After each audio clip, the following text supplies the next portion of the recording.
materi support and resistance. Materi baru. Tadi money management selesai. Ini kita rekam juga. Nah, support and resistance ini paling penting dalam trading. Paling penting. Bukan tren yang paling penting. Tren itu paling pertama diketahui. Tapi yang paling penting adalah support and resistance. Karena dengan support and resistance ini kita bisa entry dan kita bisa exit. Exit terbagi dua, exit profit dan exit loss. Dasarnya dari mana? Dari support and resistance semuanya. Oke, jadi entry-nya dari sini, bukan dari tren. Ya. Nah, tren hanya trigger saja, pemicu. Lanjut, tren pasti ada akhirnya. Setiap kenaikan akan mencapai titik puncaknya untuk kemudian berhenti naik dan berlanjut dengan penurunan atau flat. Demikian juga ketika harga bergerak turun akan ada suatu saat di mana penurunan berhenti. Jadi ini tolong diperhatikan baik-baik ya, karena ini paling penting dan banyak orang yang gagal paham di sini. Jadi yang namanya tren pasti ada akhirnya. Nggak akan mungkin nggak ada akhirnya. Ya kan? Titik atau range di mana kenaikan dan penurunan harga tertahan atau terhambat dinamakan support dan resistance. Hambatan bawah support, hambatan atas resistance. Sampai sini paham? Kalau saya ilustrasikan ya, supportnya ini lantai yang menahan kita untuk tidak jatuh. Resistennya ini plafon. Nah itu kira-kira, ya kan? Titik atau range, jadi bisa titik, bisa range. Kita jangan kaku. Ya, jangan sampai kita menyatakan, wah resisten Euro USD harus 1.1100. Bisa saja dia range 11.00 sampai 11.20 atau 11.10. Nah, kira-kira seperti itu. Sangat penting dalam trading kita. Tanpa mengetahui support and resistance, maka kita hanya dapat mengikuti tren tanpa mengetahui bahwa sebenarnya tren tersebut sudah tidak akan lama lagi bertahan dan akan berganti atau memasuki situasi sideways. Support and resistance ini fungsinya banyak, ya kan? Selain untuk entry, juga untuk exit.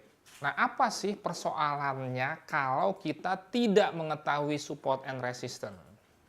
Tadi kan kalau nggak tahu mengenai tren, ya, uptrend kita sell, downtrend kita buy, efeknya ya fatal. Nah, sekarang kalau nggak tahu support and resistance apa?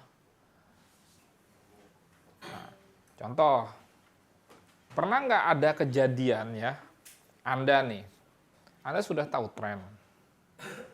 Misalkan trennya uptrend, terus Anda masuk buy. Anda masuk buy, tetap aja Anda loss. Atau floating loss berlebihan. Pernah nggak begitu? Ya kan? Floating loss, ya kan? Terus kena stop loss. Misalkan masuk buy, dia turun. Padahal trennya naik. Dia turun. Sampai kena stop loss. Begitu kena stop loss, dia naik. Ini kayaknya gondok banget di sini ya. Kesal banget ya. Nah, kenapa bisa terjadi seperti itu? Karena Anda tidak mengetahui support and resistance. Itu persoalannya. Oke, saya kasih contoh. Misalkan ini contoh ya. Uptrend. Berarti mindset kita buy dong. Kan follow the trend, nggak ngelawan trend. Udah benar. Nggak salah. Tapi Anda buy-nya di sini. Atau di sini. Sudah itu, buy-nya di situ, hajar lot lagi. Kalau Anda mengikuti money management yang benar, masih mending ke floating 100 pip, 0,1 enteng. 100 pip, $100. Tapi kalau Anda masuk satu lot, ke floating 100 pip, $1.000. Mulai. Satu transaksi loh. Makanya fatal. Coba saya kasih ilustrasi, balik lagi dagang. Yang paling gampang toko handphone, jangan bosan ya. Kan gitu. Anda jual satu iPhone 6, kan begitu, iPhone 6, profitnya cuma targetnya 500 ribu target profitnya. Itu ilustrasinya seperti 5-10 pip lah. Tapi Anda meresikokan dari satu transaksi satu handphone ini 10% toko Anda, toko loh. Uang Anda 10.000 tuh. Habis. Mau nggak? Nggak mau pasti. Ya kan? Tapi Anda lakukan itu di trading. Lucu ya? Setelah sekarang tahu ya. Saya yakin 100% Anda nggak mau. Cuman ngambil duit 500.000, meresikokan 10% toko Anda, ya kan? 10 juta hilang. Ludes. Nah, kayak begitu. Oke, Anda masuk di sini. Anda panik. Ke floating lah 100 pip. Karena Anda lihatnya kan nominal kan, $1.000. Lot terlalu besar. Makanya saya bilang, kalau lot sesuai money management sih aman. Anda tenang-tenang aja. Ya kan? Di mana duit kita, di situ pikiran kita kan begitu. Duit kita berkurang $1.000. Oh, begini. Kalau $100 sih nggak terlalu, dananya 10.000. Begitu Anda tutup, dia naik.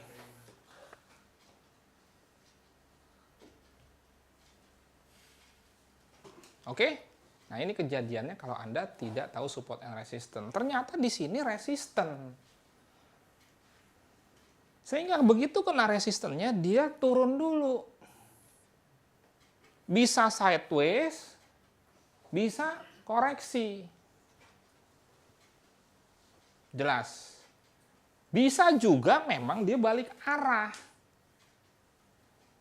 Tapi paling tidak sampai dengan tahap ini, ya kan, kita sepakat bahwa ini dia resisten.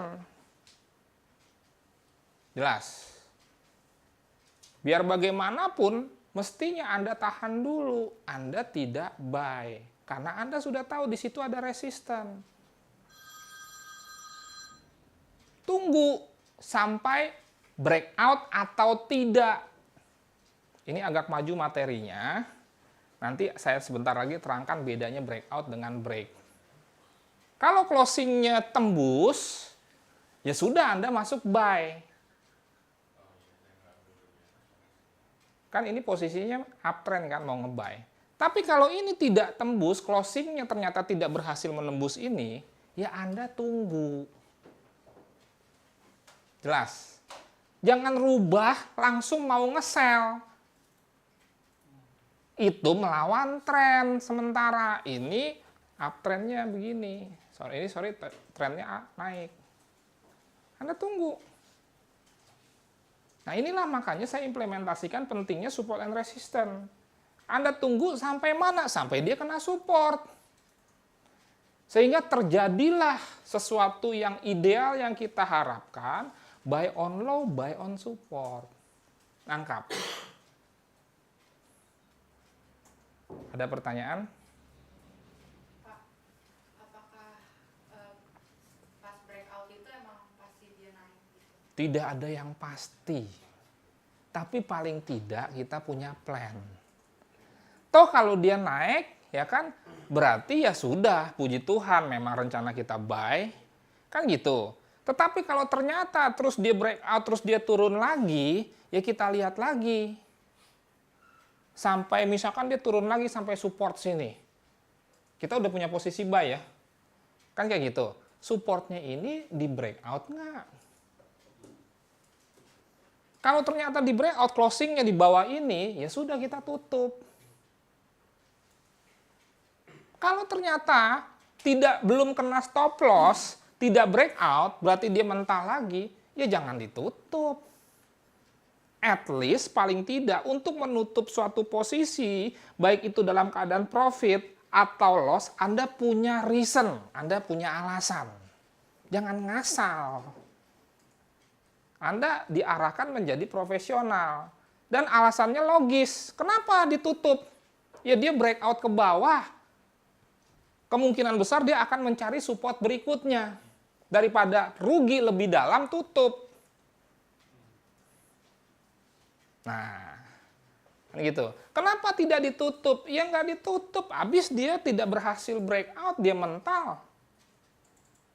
Nah, itulah support and resistance. Paling penting justru. Dia nanti untuk entry, dia nanti untuk exit. Tadi saya sudah memberikan contoh.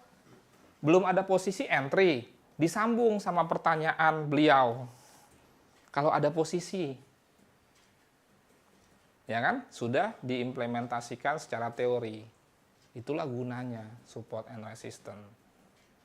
Sampai sini ada pertanyaan, dan itu efeknya kalau nggak tahu support and resistance. Buy di sini, turun. Ya kan? Anda panik, tutup. Ya kan? Anda switching sell. Naik lagi 2 kali. Nah, jelas. Ada pertanyaan? Jadi teorinya dulu. Ya kan? Sehingga kita terstruktur belajarnya. Jadi gunanya jelas ya. Nanti step berikutnya adalah bagaimana mencari support and resistance itu, kan gitu. Sama tadi juga kan gitu. Tren apa sih? Ya kan? Apa gunanya? Apa tren atau apa efeknya kalau Anda nggak tahu tren? Baru cara cari tren. Sekarang tren udah dapat. Kan begitu. Sekarang cari support and resistance-nya untuk apa? Untuk bekal kita nanti entry. Entry terakhir. Kalau langsung diterangkan entry, Anda nggak paham support and resistance.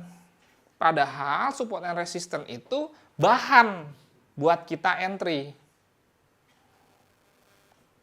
Nah, itu dicari dulu. Oke? Jadi support and resistance adalah cermin psikologi pelaku pasar yang dipengaruhi oleh hukum demand and supply, hukum dagang nih. Hukum permintaan dan penawaran. Saat uptrend, trennya naik misalkan, secara psikologi akan menyebabkan tergulirnya bola salju besar yang saling menguatkan. Ya kan? Ketika harga mulai naik, trader profesional akan mengikuti tren yang sedang terjadi dan mengambil posisi buy. Hal ini menyebabkan permintaan bertambah dan harga terus terdongkrak naik. Ini psikologi market, psikologi pasar. Ada psikologi trading, itu psikologi diri kita sendiri, ada psikologi market, psikologi pasar. Jadi kalau ya trennya lagi naik, itu orang beramai-ramai beli. Kalau orang beramai-ramai beli, permintaan naik. Sementara permintaan naik, supply-nya tetap, maka harga akan naik. Oke? Namun di lain sisi, trader profesional juga mengantisipasi berakhirnya tren dengan mengambil sebuah resisten tertentu. Ini untuk sebuah posisi buy ya. Ya kan? Pada titik atau range, ingat tidak harus titik, tapi bisa range, kita nggak boleh kaku. Ya. Mereka tidak lagi mengambil posisi buy, tapi melakukan aksi profit taking. Atau ambil untung, atau nagih. Kalau di dagang, nggak ngutangin terus, nggak ngasih utang terus. Ya kan? Dengan menjual mata uang atau komoditi atau produk yang telah diberi sebelumnya. Jika banyak trader melakukan hal demikian, secara otomatis permintaan berkurang dan kenaikan harga mulai kehilangan tenaganya. Ini prinsip dagang, sama semua dagang. Jadi, begitu harga naik, trader profesional ramai-ramai masuk posisi buy. Setelah dia masuk posisi buy, dia akan mencari resisten untuk dia melakukan aksi profit taking. Nangkep? Oke? Ya kan? Nah, kalau banyak trader melakukan aksi profit taking yang sudah direncanakan di R itu, artinya banyak trader yang menjual barang, ya kan? Maka harga akan turun. Ingat ya, profit taking pada saat kena R dalam suatu uptrend, bukan open sell. Ini banyak yang salah kaprah. Beda. Gitu. Ada yang open sell, kena resisten open sell. Ntar dulu. Itu berarti ngelawan apa? Tren. Kenapa? Sebab dia kena resisten belum tentu dia turun. Bisa dia sideways. Ranging. Untuk apa? Naik lebih tinggi. Jelas? Nah itulah saya bilang jangan ngelawan tren. Ya digambar sih dia turun. Iya kalau turun. Kalau dia sideways. Sebab sering terjadi ya. Sideways itu pertanda dia mau naik lebih tinggi atau turun lebih dalam. Kayak orang loncat. Kita kalau begini langsung loncat dengan gini dulu baru loncat, tinggian mana? Jadi sideways itu ambil ancang-ancang. Makanya saya tidak sarankan Anda melawan tren. Oke? Profit taking. Jadi sudah punya posisi, kena resisten, buang. Kantongin profitnya. Ya kan? Tunggu. Jangan masuk sell. Tunggu. Oh, ternyata dia naik lagi, breakout lagi resistennya. Ya masuk buy lagi. Kan begitu. Tapi profit sebagian sudah kita kantongin. Itu bagian dari money management juga. Kadang-kadang ya kalau kita nih, ini sering saya lakukan, swing misalkan ya. Swing nih. Sudah profit nih, misalkan 200 pip. Ya kan? Kita tutup, jebret, tutup, buka lagi. Nangkep nggak maksudnya? Ya rugi spread doang. Tapi kan duit udah dikantongin dulu. Kadang-kadang jangan sayang. Kadang-kadang orang nggak mau rugi sama sekali loh. Nggak mau rugi spread, padahal spread cuma 2 pip. Kita tahu, ini masih kencang naik. Target kita memang misalkan 300 pip, 400 pip. Tapi di depan mata udah 200 pip nih. Tapi kita juga punya perhitungan, jangan main tutup-tutup aja. Dan kebetulan ada resisten. Tutup dulu lah. Gitu kan. Nah, oke, ya udah tutup. Kantongin dulu profit. Terserah, Anda mau langsung buka lagi, paling tidak tapi sudah dikantongin dong. Sudah jadi duit gitu. Kalau floating profit kan belum jadi duit, piutang. Buka lagi atau tunggu. Beneran nggak? Gitu kan. Kalau Anda nggak sabar nunggu, turunkan. H4. Nggak sabar juga, turunkan H1. Sudah maksimal, jangan turunin lagi. Jelas? Makanya nanti kita harus mencari support and resistance di time frame H1, H4, daily. Tapi landasan teorinya paham nggak ini? Ya kan, bahwa di market tuh kayak begitu. Kok bisa ya kena resisten dia turun misalkan? Ya iya. Profesional buang barang. Jual maksudnya. Ada pertanyaan? Oke, sekarang kalau tidak ada, cara menentukan support and resistance. Tadi menentukan tren ada 3 cara. Menentukan support and resistance 7 cara. Yang saya ajarkan, ya nggak semua karena habis waktu, dan yang saya ajarkan cukup kok untuk trading, bekal trading. Sisanya Anda bisa cari sendiri di Google. Anda sudah punya dasar. Oke? Yang pertama, berdasarkan trend line. Tadi waktu kita narik garis tren guna mencari tren, secara tidak langsung sudah saya bilang kita menentukan support and resistance. Paham? Sekarang kita kembali ke Euro USD. Nah, misalkan saya mau tahu support and resistance Euro USD di daily umpamanya. Ya. Nah, kita udah gambarkan nih. Nih. Ada lagi nggak yang bisa ditarik? Bisa saja sih, cuman biasanya ini terlalu tajam. Kurang valid kalau terlalu tajam nih.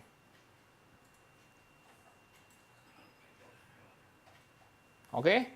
Dan supaya Anda tahu juga yang namanya support and resistance tidak hanya satu. Ya, jadi ada R1, resistance 1, R2, R3. Gambarannya seperti ruko ini. Plafon lantai 1 itu R1. Plafon ini lantai 2 itu R2.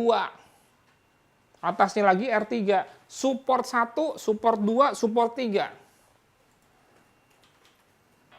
Kenapa bisa banyak? Ya jelas lah, trader ini di seluruh dunia puluhan juta. Masa satu semua kepalanya support trendnya di situ? Nggak mungkin. Kita aja di sini aja, kalau kita tes nih, menentukan support and resistance-nya pasti udah lain-lain.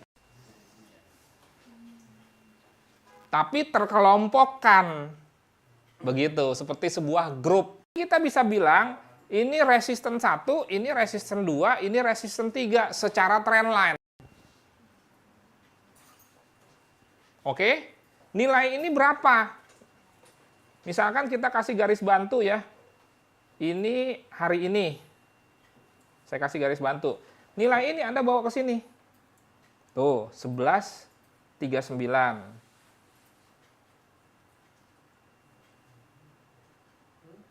13.33. Itu nilainya.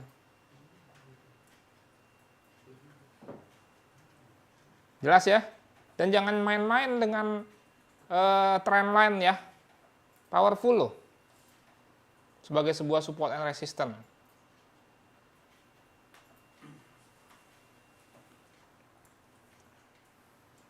Ada pertanyaan?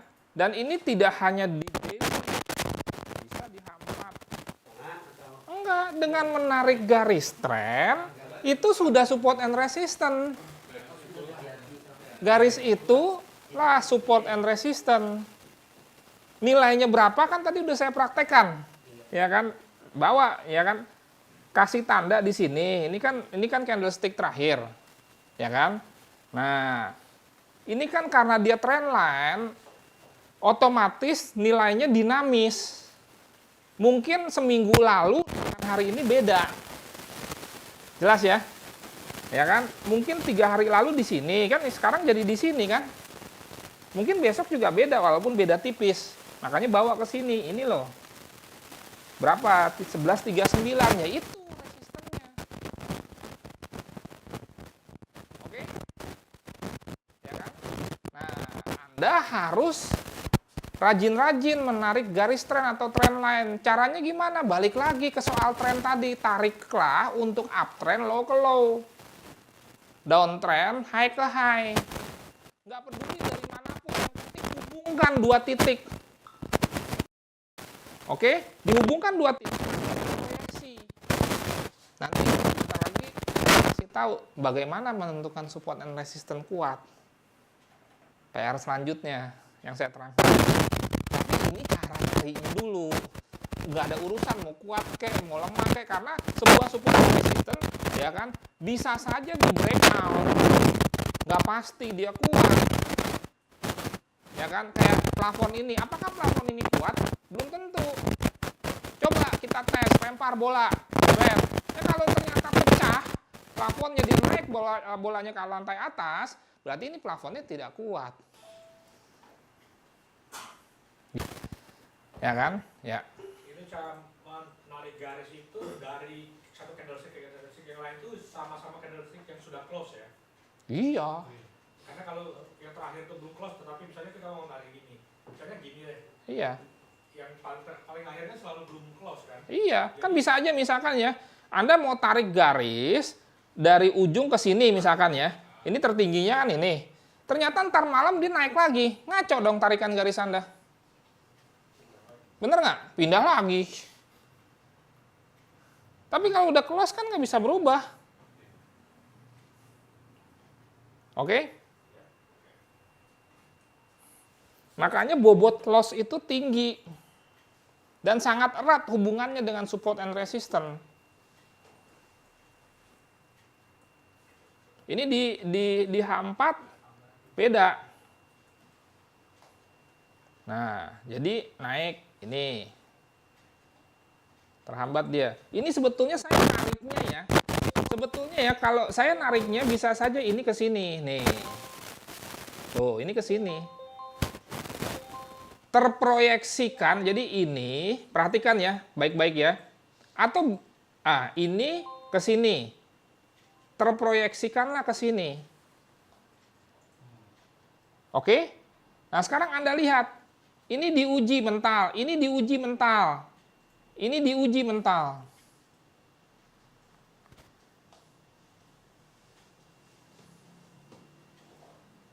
Inilah salah satu nanti teknik mencari support and resistance kuat. Diuji proyeksinya ya, bukan tarikan garisnya loh. Nariknya ini ke sini. Anda mesti bisa bedain tarikan garis. Proyeksinya yang diuji. Ini kan belum diuji, orang kita nariknya ini ke sini kok. Tapi mulai dari ini ke sini kan dia diuji. Kalau beberapa kali diuji mental, berapa kali diuji mental, itu support kuat, resistance kuat. Sama aja Anda menyerbu benteng, ya. Ternyata di benteng itu ada banyak penjaga. Penjaga 1, penjaga 2, penjaga 3. Idenya penjaga itu apa? Penghalang kan? Penghambat kan? Support and resistance. Penjaga 1, ya kan? Sekali tusuk, mati. Ya, kita lanjut ke penjaga 2. Berarti itu bukan penjaga yang kuat. Oke? Penjaga 2, tusuk, nggak mati. Tusuk, nggak mati. Tusuk, nggak mati.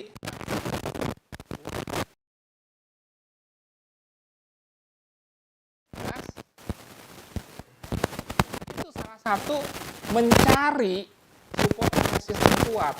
Carilah yang diproyeksinya dia sudah diuji. Berapa kali diuji? Nggak ada angkanya. Semakin sering diuji, semakin sering dia mental, ya berarti itu kuat. Dan itu perlu.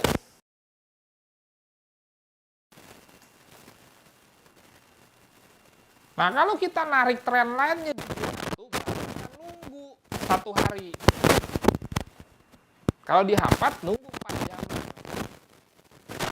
Ini jam sekian diuji mental, jam sekian diuji mental, jam sekian diuji mental. Misalkan nih, ya kan? Nah, sekarang candlestick ini apakah terbukti bahwa sudah diuji terus mental? Belum. Candlestick ini belum closing. Closingnya jam berapa? Jam 4. Kalau nanti jam 4 ternyata dia closingnya di sini, baru kita tarik kesimpulan, oh dia udah diuji tapi nggak tembus.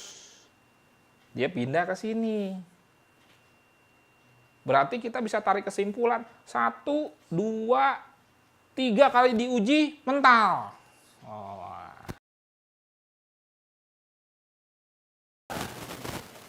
Semua pertanyaan Anda akan terjawab pada waktunya. Tenang. Tenang. Gitu.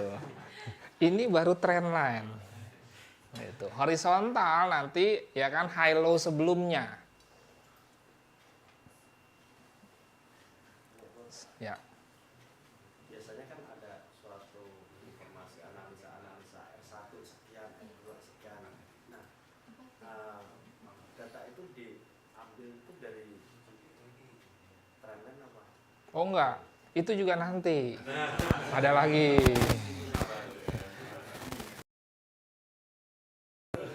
Candle yang hijau sebelahnya ada merah tuh. Apa? Dekat separator tuh. Itu ada sebelahnya lagi ya. Nih. Itu termasuk mental. Termasuk boleh. Ini kan tadi kita dari sini kan? Ini kan dari sini. Ini kan 1 mental, 2 mental. Ini 2 kali diuji. Sekarang ini tunggu sampai jam 4. Jangan pernah narik kesimpulan sekarang untuk Hampat. Anda bilang, wah ini mah berarti ini positif, belum di breakout, belum tentu. 1 jam kemudian ini bisa closingnya di atas loh. Makanya jangan terburu-buru, trading tuh sabar. Anda di time frame berapa? Sadar diri. Kalau time frame Hampat, tunggu sampai closing jam 4. Kecuali Anda pakai H1, tunggu sampai closing jam 3. Jadi disesuaikan. Banyak orang yang lihatnya Hampat, ambil keputusannya jam 3. Hah, dari mana jalannya? Orang jam 3 dia masih begini-begini candlestick-nya. Paham ya? Makanya Anda saya terangkan kapan kita pakai H1, kapan kita pakai H4. Jadi rapi. Ya kan, trading tuh rapi. Nggak asal. Enak aja. Gitu loh.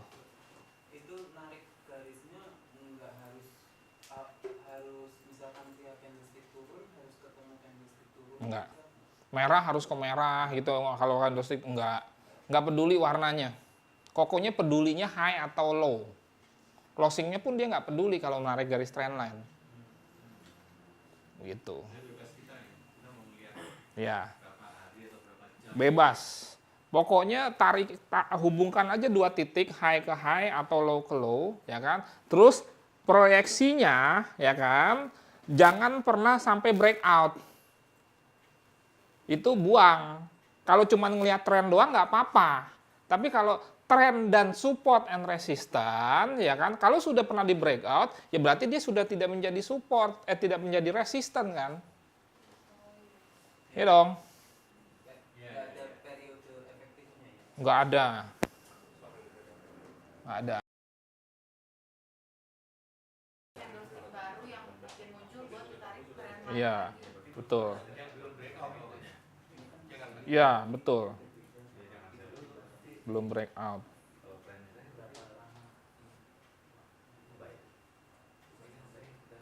Monthly juga bisa aja Anda tarik begini, gitu kan?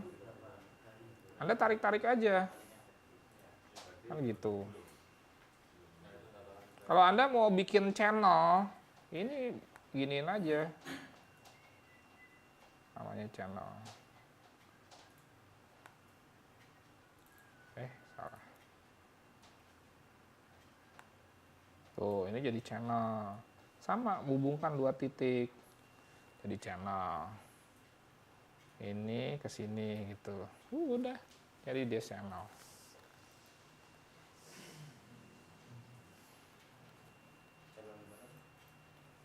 Ini? Yang bawah yang belum Pak. Ini di copy ke sini pakai kontrol. Oh, Gitu loh. Kontrol, double klik di atasnya terus kontrol, tarik ke bawah gitu. Channel manual. terus yang bawah itu bisa dijadiin sebagai supportnya atau gimana? Bisa dijadikan juga gitu kan, karena kadang-kadang channel ini kan ada penyimpangan namanya ya kan, bisa aja Anda tarik ini ke sini deh. Channel ini bebas, bisa nanti Anda bikin di sini kalau kedua ketemu, karena ada channel atas, channel tengah, channel bawah gitu ya kan. Tapi terus terang saya nggak pakai ini gitu. Kalau misalkan Anda mau bikin channel gitu kan ceritanya, boleh aja gitu kan. Melanjutkan pertanyaan Bapak ini, Pak. Iya, Kalau misalnya kita contoh tuh. Bisa sana. trading di H1 gitu ya. Kita tuh narik garis trendline itu sebaiknya dari periode berapa lama? Nggak ada, Seminggu kah? nggak ada berapa baiknya dari periode berapa lama. Kalau memang ada ya tarik aja.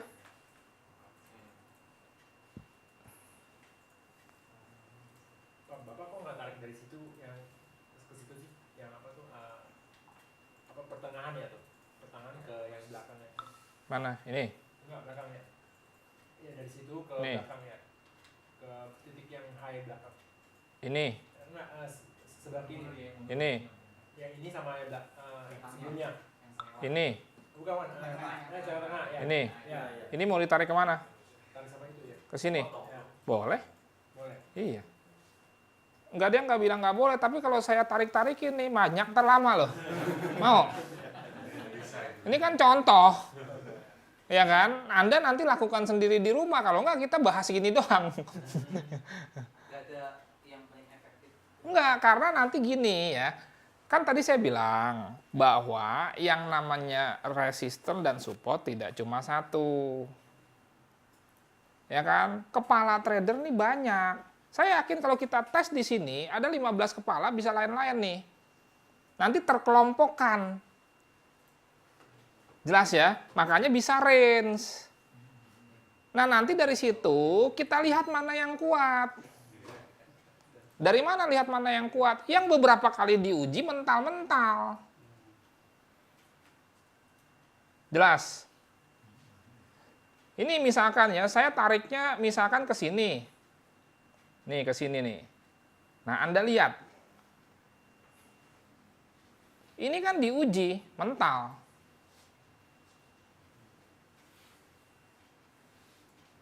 Ya kan? Nah, kalau Anda tarik ini ke sini, masih di atasnya. Ini aja udah tinggi ini gitu loh. Jadi ngapain saya narik ini ke sini gitu loh. Ini aja udah support 1 ya kan. Justru saya mau cari yang lebih rendah lagi mana ya gitu kan. Makanya ini agak saya abaikan yang tadi pertanyaan Pak Tony ini gitu loh. Justru saya mau cari mana sih yang lebih rendah dari ini, yang di daerah sini dengan trend line gitu. Kalau di atasnya ngapain saya cari? Ya buat apa? Orang dia ada penjaga pertama ini dulu. Ya, semakin kecil semakin sensitif. Bukan semakin sensitif, semakin presisi kita jadi dapat. Gitu kan? Yang terdekatnya kalau bisa kan makin kecil makin bagus dong. Kita jadi lebih antisipasi gitu. Oke? Dan semua pair, semua time frame sama. Jadi kalau bicara H4 ya seperti ini. Lanjut. Cara kedua. Nah, menjawab pertanyaan Bapak ini nih.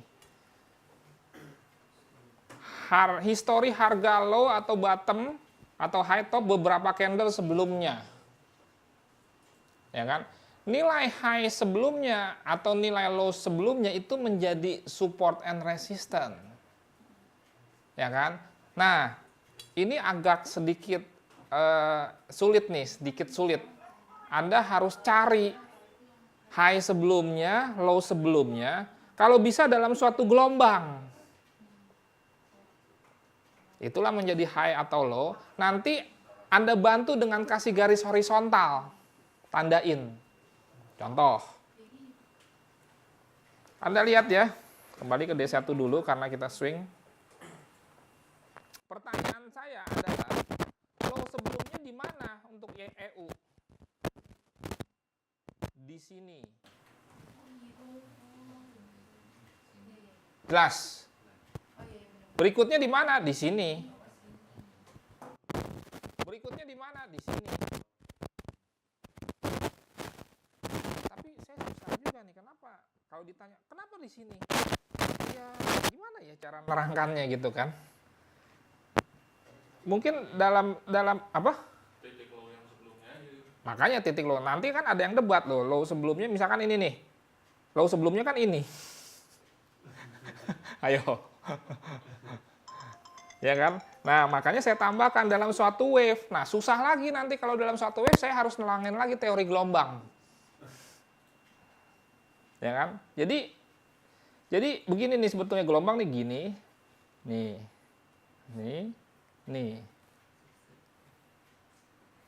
Jelas. Ya kan? Nah, jadi tugas Anda cari low-nya. Anda tanda ini dengan garis horizontal gini. Tuh. Ini akan menjadi support 1, support 2, ini support 3-nya. Ini support 4-nya. Tuh. Mulai rame ya garis-garis kita ya. Ya. Kalau yang bikin Anda nggak ribet, karena Anda ngerti. Ya kan? Ini Anda boleh catat ya. Trader tuh penyakitnya suka malas nyatet. Sorry. Suka sok gitu, semua ingat di kepala. Pada waktu dagang nyatat. Waktu dagang bawang, dagang kentang nyatat.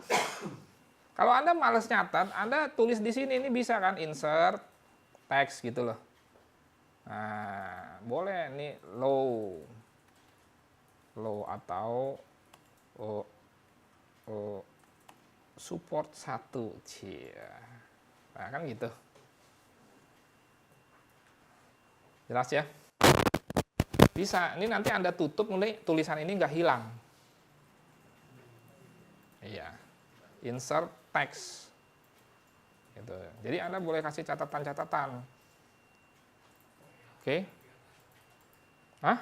Kok nggak kelihatan? Kelihatan dong. Ditutup. Tutup apa? Kan ditutup. Tutup. Ya kan waktu dibuka lagi. Gitu. Nah, high-nya di mana? High-nya tuh di sini nih. Sebetulnya di sini, cuman ini ke sini kan dekat sekali, tanggung di sini aja. Gitu, karena ini paling beda berapa pip nih, coba lihat high-nya berapa nih. Kalau mau presisi lihat high-nya 14.36. Ini berapa? High-nya 14.66. Cuman 30 pip selisihnya untuk sebuah swing itu kecil banget. Swing D1, ya kan? Tadi berapa ini? 14.66 ya. Ini berapa? 14.58 naikin. 14.66 sampai dapat 14.66 supaya lebih presisi. 14.64 udahlah, selisih 2 pip daripada capek-capek sampai pas gitu kan. Ya udah gitu caranya.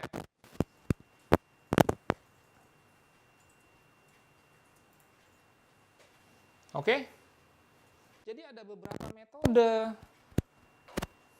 Itu harus Anda cari semua. Yang paling populer yang mana, Pak? Semuanya populer. Ada susah, sama-sama valid juga ya. Iya. Nah, tinggal nanti Anda combine. Support and resistance kuat kalau beberapa kali diuji dia mental. Itu pertama. Support and resistance kuat jika menurut beberapa metode titik atau range support and resistance-nya di situ-situ juga. Jadi menurut trendline di sini, menurut high low sebelumnya di sini selisih 10 pip doang, yaitu support and resistance kuat. Jadi bisa diuji beberapa kali mental, bisa karena menurut beberapa metode letak support and resistance-nya di situ juga, support and resistance kuat.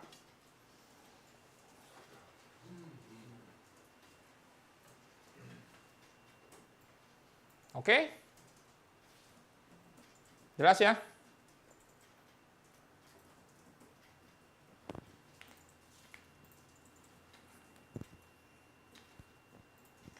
Support yang berhasil ditembus, maka akan menjadi resisten baru. Resisten yang berhasil ditembus akan menjadi support baru. Ilustrasinya begini. Anda lempar bola ke atas, ke plafon, ke resisten. Kemudian bola ini tembus ke atas. Berarti menembus resistennya kan? Maka resisten ini akan menjadi support yang menahan bola untuk tidak turun. Nangkap ya ilustrasinya ya? Ya dong. Jadi dia malah jadi support yang menahan bola untuk tidak turun ke bawah.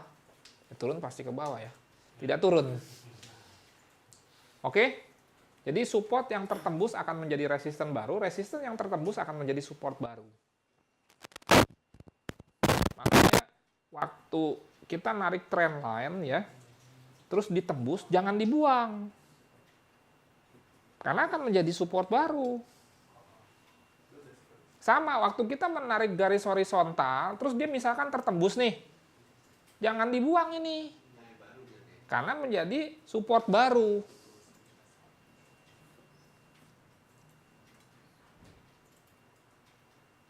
Oke? Ada pertanyaan? Kuat yang ditembus apakah pada umumnya juga menjadi support yang kuat? Enggak. Enggak. Tetap bicara support and resistance kuat adalah satu, beberapa kali diuji mental. Ya kan? Dua, ya kan? Dengan beberapa metode mencari support and resistance, titik range atau range-nya di situ-situ juga. Maka dia akan menjadi support and resistance yang cukup kuat. Kayak gini nih misalkan ya. Oh, menurut trend line ada di sini. Oh, menurut high low sebelumnya ada di sini. Ya udah. Ini lumayan kuat nih, karena dengan dua metode di area-area sini juga. Demikian juga dengan ini. Ya, ini tarik ke sini. Ya kan? Ini menjadi support, ini menjadi support, ya berarti area ini.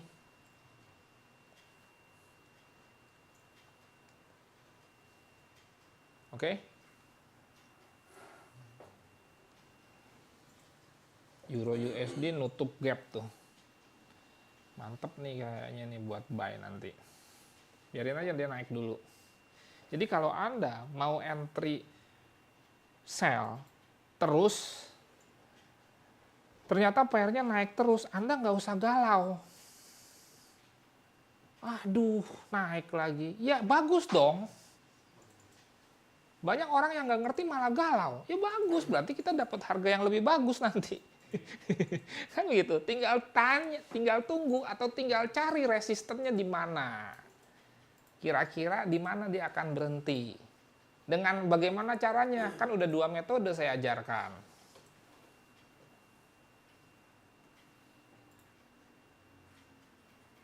Oke, lanjut. Sedikit lagi. Dari support and resistance kita masuk ke metode 4 dulu. Metode entry dengan teknik 4 dulu. Pak, tadi yang menarik garis vertikal itu setelah kita bikin trendline dulu ya? Enggak urut-urutannya ini. Boleh high low sebelumnya dulu boleh, baru trendline, boleh trendline dulu, baru ini. Enggak ada urut-urutan. Ini boleh dijelasin lagi nggak Pak yang menarik garis vertikalnya? Persoalannya bukan narik garis horizontal ya, ini hanya garis bantu ya. Persoalannya adalah bagaimana mencari high sebelumnya, low sebelumnya, jelas. Kalau udah nemu, kita kasih garis bantu, kasih. Jelas ya? Jadi bukan gimana cara membuat garis ini, bukan. Ini hanya garis bantu. Setelah high atau low-nya kita tentukan. Nah ini misalkan low sebelumnya di mana? Di sini. Berapa nilai low-nya? Kita lihat nilai low-nya 10.31. 10.31 lah misalkan. Ya sudah, kasih garis bantu. Pakai ini, kasih garis bantu di sini. Oke? Itu 10.31 ini berapa? 956 kurang naik. Ini bener nih 10.31. Salah. 954. Ini 956 ya udahlah selisih 2 pip spread.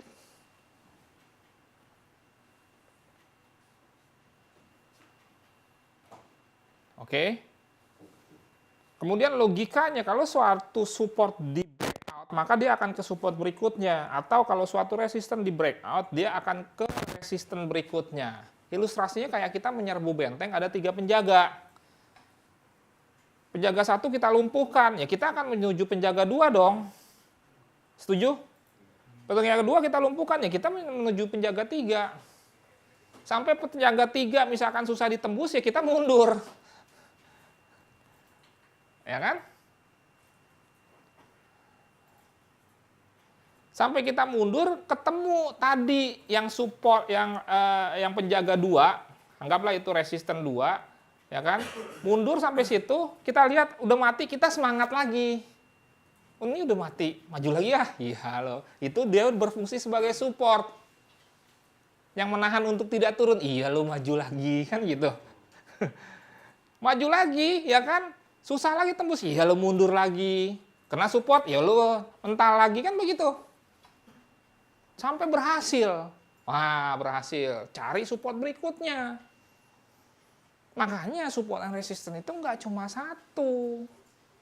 Dan Anda nggak usah ngotot, harus satu. Ya, harus satu. Nggak bisa.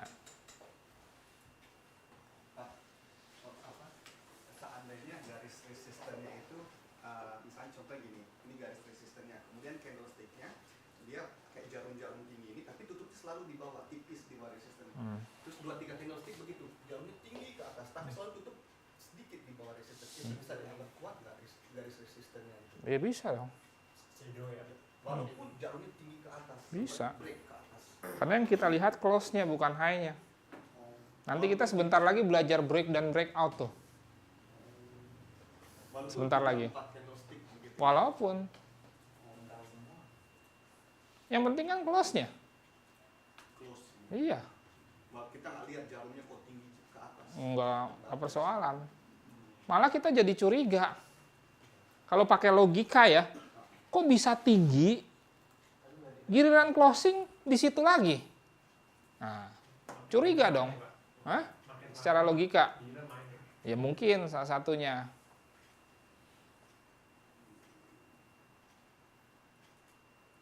Jadi kalau kita bicara misalkan nih ilmu candlestick, ya kan, itu kan tarik-tarikan antara seller dengan buyer. Ditarik sama buyer tinggi, ya kan, ditarik lagi sama seller.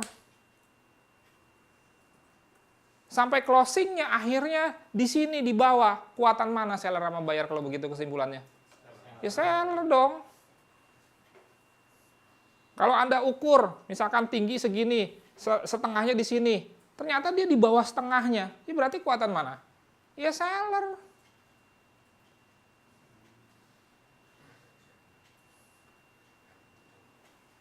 Di bawah 50% dari harga. Jadi yang penting nggak close-nya Pak ya. Ya, ini ada hubungannya dengan yang saya terangkan berikutnya. Itu otomatis terjawab pertanyaannya. Oke, lanjut. Cara ketiga, saya tidak terangkan. Anda googling aja price action. Ini kalau mau nerangin ini, satu sesi sendiri nih. Bisa 2-3 jam, karena ini yang paling sulit. Cara keempat, dengan menggunakan indikator. Indikator apa? Indikator EMA. Jadi EMA itu berfungsi bukan hanya sebagai tren, tetapi juga berfungsi sebagai support and resistance. Cara ini paling enak, kita tinggal lihat. Nggak perlu narik-narik garis, trendline narik garis, ya kan? High low sebelumnya narik garis bantu horizontal, horizontal line kan? Nah kalau ini enggak, kita pasif aja. Anda lihat, ini ada EMA 50, ini ada EMA 10, ini ada EMA 100, di atas ada, ini bisa di drag begini ya, ada EMA 200. Oke. Nah, sekarang posisinya candlestick terhadap EMA begini, setuju? Berarti ini resisten. Jelas? Ini EMA 50 dengan EMA 10-nya dempet, jadi begini. Berarti ini resisten 1 menurut EMA, resisten 2, resisten 3. Jelas? Berapa nilainya? Bawa ke sini. Tuh, 1.1142 EMA 10-nya. Berapa EMA 100-nya? 1.1231. Itu Anda catat boleh. Itu menjadi resisten di daily. Lantas resisten di H4-nya bagaimana? Ya sama. Dan nilainya tapi berbeda. Tuh. Anda perhatikan ya, sekarang Euro USD sedang berusaha ya membreakout EMA birunya. Tapi apa sudah berhasil? Ingat, ini H4. Sekarang jam berapa? Nah, jelas. Sekarang Anda paham, jangan tertipu. Pak, itu di daily kok kayaknya ada dempet yang merah hijau, cuman kalau di H4 kok agak kayak gimana dempet? Ya beda dong H4 sama daily gimana? Kalau daily berarti kan 10, misalkan EMA 10 candlestick daily terakhir diambil, 10 closing, ya kan, diambil 10 hari. Kalau EMA 10 di H4 berarti kan 10 candlestick 4 jaman, ya beda. Masa sama? Atau di H1 yang gampang deh, 100 jam dengan 100 hari kan beda. Kalau sama kacau dong, apa gunanya dong nanti? Gitu. Oke? Nah ini sekaligus praktek langsung, ini sudah live trading. Ya kan? Keadaannya sekarang jam 3. Sudah ada kesimpulan bahwa dia breakout nggak? Belum. Kalau Anda lihat ya, perhatikan ya, menurut trendline dia di sini. Menurut EMA dia di sini. Menurut high low sebelumnya, tadi belum kita bikin, dia di sini.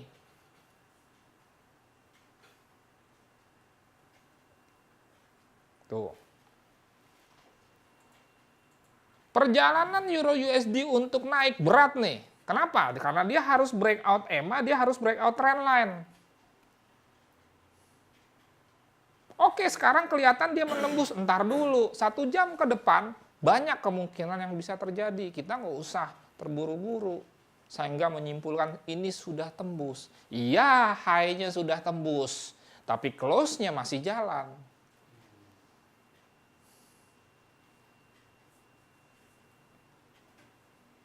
Ada pertanyaan?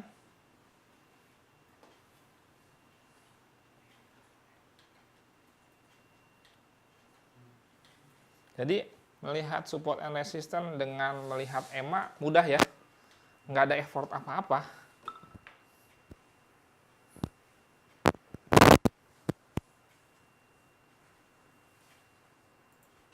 Pak, kalau misalkan nanti pas udah jam 4 nih, terus ternyata dia nggak berhasil menembus resistennya.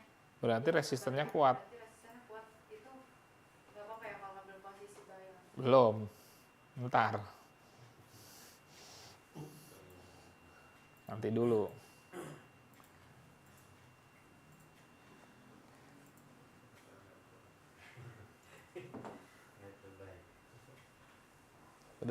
Udah gatal pengen nge-sell ya.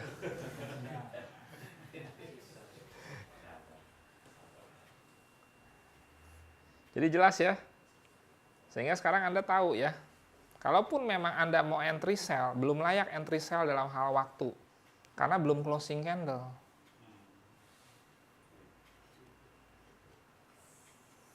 Jadi, apa yang saya ajarkan ya bisa saja dikombin dengan teknik entry yang sudah Anda ketahui.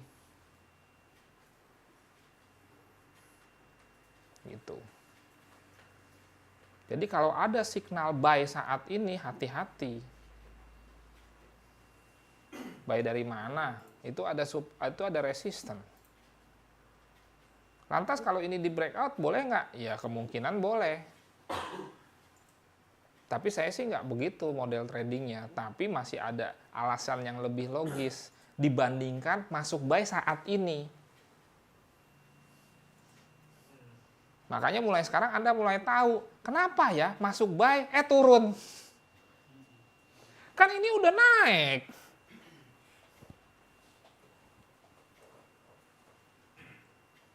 Nah, dengan mengetahui support and resistance, trading Anda menjadi jauh lebih mudah. Bukan mudah ya, jauh lebih mudah. Jadi kira-kira Anda sudah bisa menganalisa, lu naik, ntar lu terhenti di sini.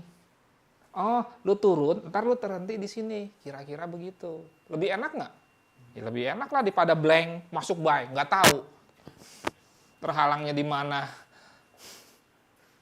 Nah, itu pentingnya support and resistance. Dan jangan malas untuk cari di H1, di H4. Nah, itu. Sekarang kalau udah jam 3, nggak perlu lihat H1. Ya sebentar lagi H4 closing, kok ngapain lihat H1-nya? Tanggung.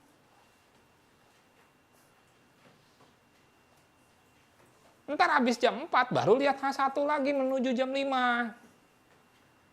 Setengah 6 lihat H1 menuju jam 6.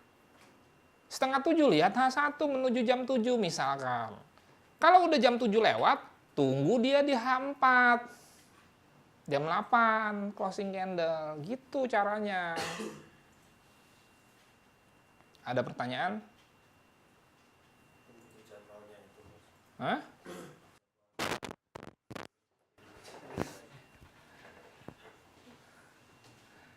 Saya sendiri ragu nih dia bisa tembus.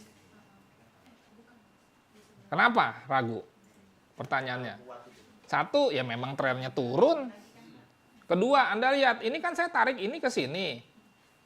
Ini kan diuji, ini diuji. Ya kan? Jangankan dia bisa breakout ini, dia breakout EMA aja belum tentu.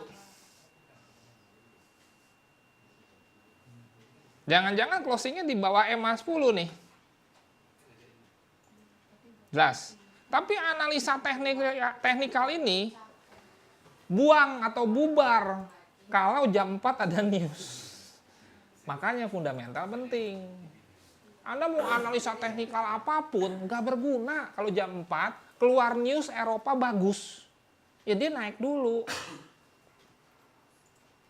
Breakout. Terus Anda switching sell gitu.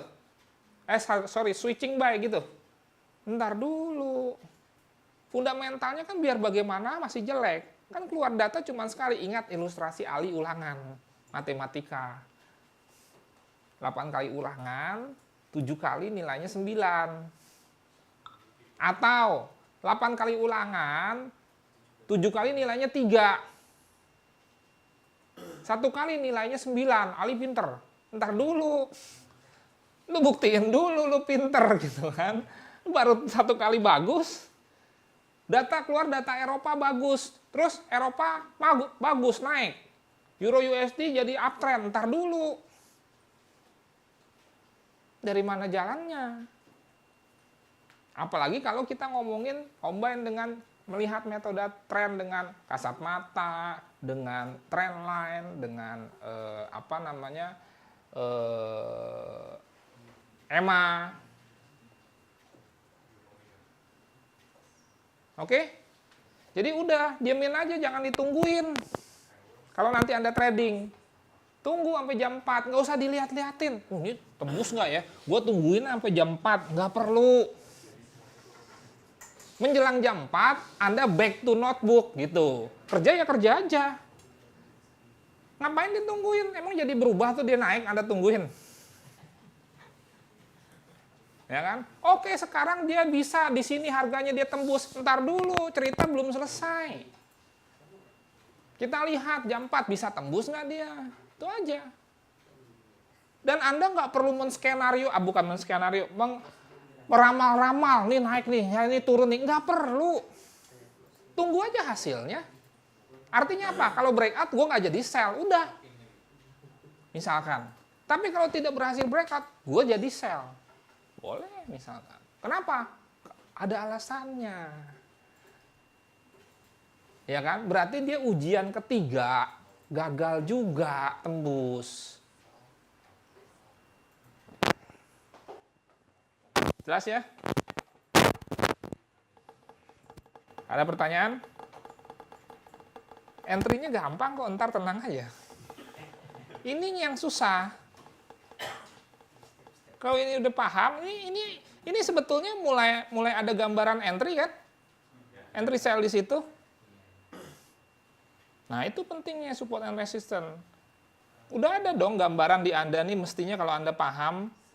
Cuman belum saya kasih rumusannya, tapi udah mulai ada dong. Oh iya ya, ya kan? Ini kalau Anda ini, wah, gue sell di situ tuh misalkan. Udah ada mestinya. Pak Haji, yang saling pengaruhi, kalau jam 4 tadi resisten terdekat ya. Ini kan yang biru ini kan terdekat Pak. Kalau yang atas kan nggak dilihat ya.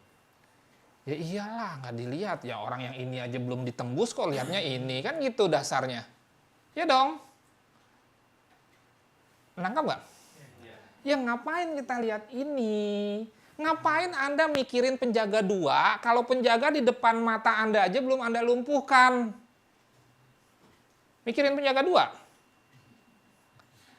Ya dong. Nggak usah macam-macam, lumpuhin aja dulu itu yang di depan mata. Baru mikirin ke yang penjaga 2. Ya, nangkep dong kalau saya kasih ilustrasi seperti itu. Jadi bikin sih bikin, ya. Analisa bikin sih bikin. Pemetaan, oh ini ada 3 penjaga, ada 10 penjaga. Ya bikin sih bikin. Tapi pikirkanlah yang di depan mata dulu dong. Lumpuhkanlah yang di depan mata dulu. Nah ini aja belum dilumpuhin, ngapain kita mikirin sana? Nah. Oke. Lanjut. Ini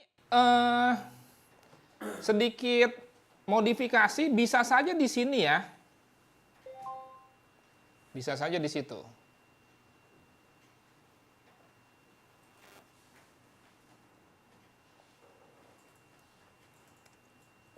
Kita lihat aja. Ada pertanyaan sampai sini sebelum saya lanjut? Oh, jadi nggak harus merah ke merah gitu. Enggak. Tapi paling tidak kalau kita hafal nanti kan close harganya kan jam 4, itu paling tidak kita ngecek di fundamentalnya dulu. Kan nggak ada news. Kalau kita ngecek Forex Factory dari pagi, Pak. Oh gitu. Kita udah lihat.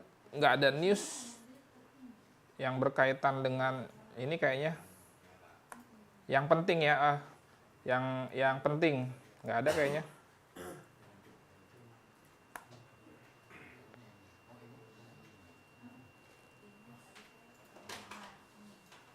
Coba aja Anda lihat Forex Factory.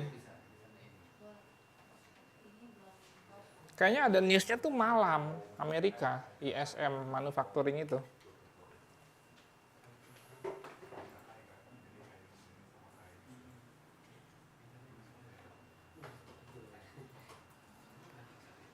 Oke, lanjut support and resistance. Masih ada beberapa metode. Yang kelima, ini juga enak, kita tinggal lihat. Sudah dibuat rumusannya, dan ini khusus untuk daily trading. Ya, sehingga kalau khusus dari daily trading, kita lihatnya di H1 atau M30. Dalam hal ini kita lihat H1. Anda lihat, ini enak, Anda pasif aja. Tuh. Anda lihat ya, ini ada S1, S2, S3. Tadi kan ada yang nanya nih, Pak ini yang nanya ya, R1, R2, R3 gitu kan. Ini ada R1, R2, R3, sudah dibuatin. Data untuk menentukan support and resistance di sini diambil dari data sebelumnya, data kemarin. Dalam bentuk rumusan-rumusan, kalau Anda hitung sendiri, Anda pusing. Akhirnya di CR-nya ada indikator yang menghitung. Nangkap ya? Anda pakai. Anda lihat, di sini ada pivot. Pivot ini nilai tengah ini. Pivot ini bisa berfungsi sebagai support, bisa berfungsi sebagai resistance. Kalau candlestick di bawah pivot, berarti pivotnya berfungsi sebagai apa? Resistance.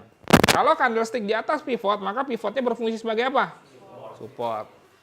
Boleh juga sih nangkapnya. Oke, sekarang Anda lihat.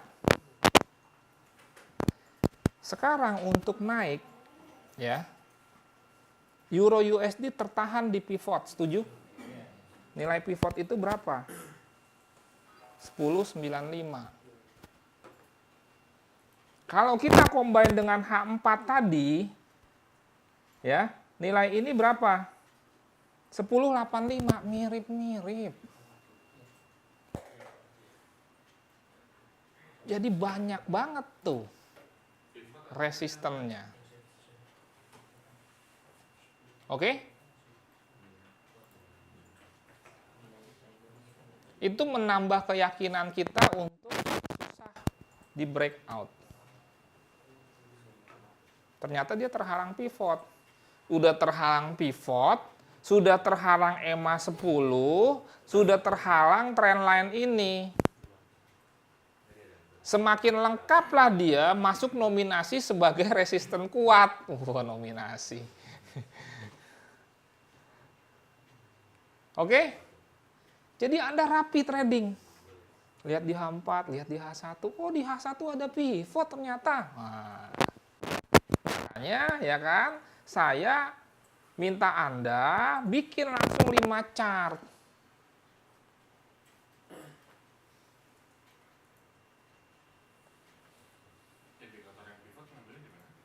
Di H1. Indikator udah ada.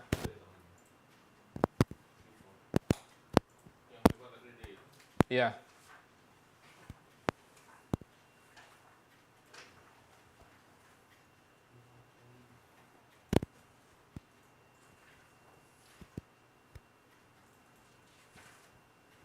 Habis itu pertanyaan. Anda lihat kalau di H1 di samping pivot ternyata ada EMA 100. Jadi resistennya nih ya, kalau mau diuraikan, di H4 ada EMA 10, Ya kan? Di H4 ada trend line. Di H1 ada pivot. Di H1 ada EMA 100. Ada trend line lagi nih kalau Anda tarik ini. Ini enggak masuk. Mestinya tarik dari sebelumnya. Ini ngaco tarikannya nih. Makanya jangan percaya saya bilang. Nih tarikannya ke sini. Oh ini masih jauh. Ini selisih berapa pip nih? 10.95, 11.04, enggak jauh 9 pip. Jelas? Ya kan? Ini kan nih, bawa ujung ke sini. 10.95 kan? 1 poin 10.95 kan? Ini berapa nih? 1 poin 11.05. 10 pip kan? 10.95 ke 11.05, 10 pip. Ya ini. Jadi Euro USD ya, menurut pengamatan kita, agak susah naiknya gitu. Kenapa? Ya iya, kita lihat, nggak usah dilihatin. Biarin aja. Nah, sekarang Anda tahu kenapa alasan dia turun. Jadi kita tuh seperti seorang sutradara. Yang ada skenario. Atau kita seperti seorang pemain catur. Pemain catur tuh siap dengan 8 skenario ke depan. Gua ngelangkah ini, kira-kira balasan dia ini. Kalau balasan dia ini, gua ke sini. Kalau dia balasan ini, gua ke sini. Kalau dia balasan ini, gua ke sini. Gitu. Kita begitu. Lu kalau Euro USD naik, ya kan? Ini ketemu di sini. Ini ditembus nggak? Tembus, ya udah, gue tunggu di sini. Ini tembus nggak? Enggak, ya udah, gue sell di situ misalkan. Sekarang habis masuk sell ada skenario lagi. Gimana kalau dia turun? Ya udah, emang itu yang saya harapkan. Nah kalau dia naik balik, nah, makanya trading itu skenario, bukan ramal-meramal. Segala skenario, segala kemungkinan harus Anda antisipasi. Dan jangan kemungkinan yang baik saja yang Anda antisipasi. Justru kedepankan antisipasilah kalau dia tidak sesuai dengan yang kita harapkan. Itu dulu. Kalau sesuai dengan yang kita harapkan kan lebih mudah. Benar nggak? Ya tinggal suka-suka aja kalau profit taking mah. Masalahnya kalau nggak sesuai dengan harapan, nah itu. Oke?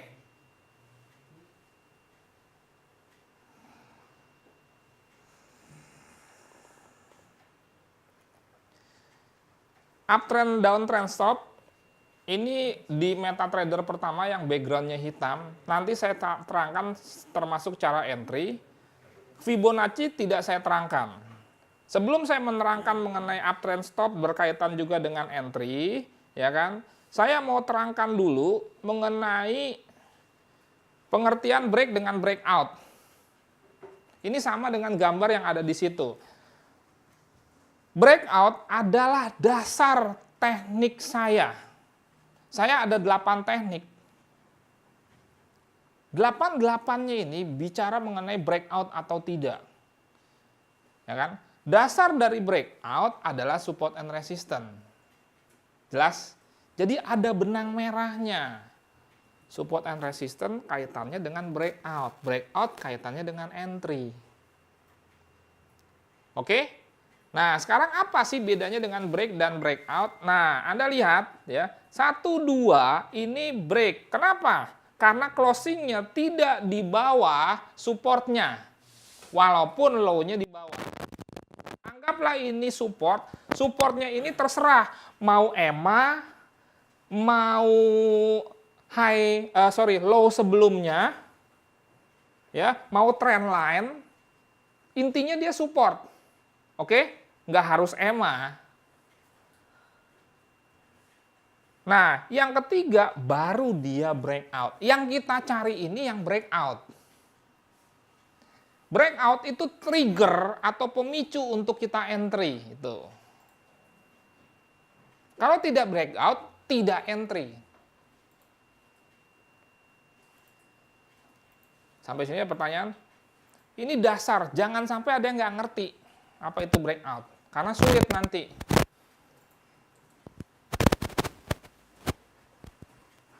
Kalau belum praktek Enggak, anggap aja sekarang tidak range. Karena sebetulnya range itu kan juga dari gabungan-gabungan beberapa. Kalau misalkan ini kan jadi range. Kalau ini mepet, rapat kan jadi range. Kalau dia nggak rapat, dia nggak range. Ini support 1, ini support 2. Rapat, jadi range kan. Ya kan? Ya sudah, misalkan untuk breakout ke atas, tunggu sampai dia breakout resisten 2. Kalau dia close-nya di tengah-tengah, ya gitu meragukan. Dia mesti sampai breakout resisten 2-nya. 1, 2, rapat, akhirnya jadi range kan. Kalau 1 di sini, 2-nya di sini, ini bukan range. Range itu kalau ya sebetulnya range itu terdiri dari resisten-resisten begitu. Ini resisten 1, ini resisten 2. Rapat, cuman selisih 10 pip untuk daily. Maka ini jadi range.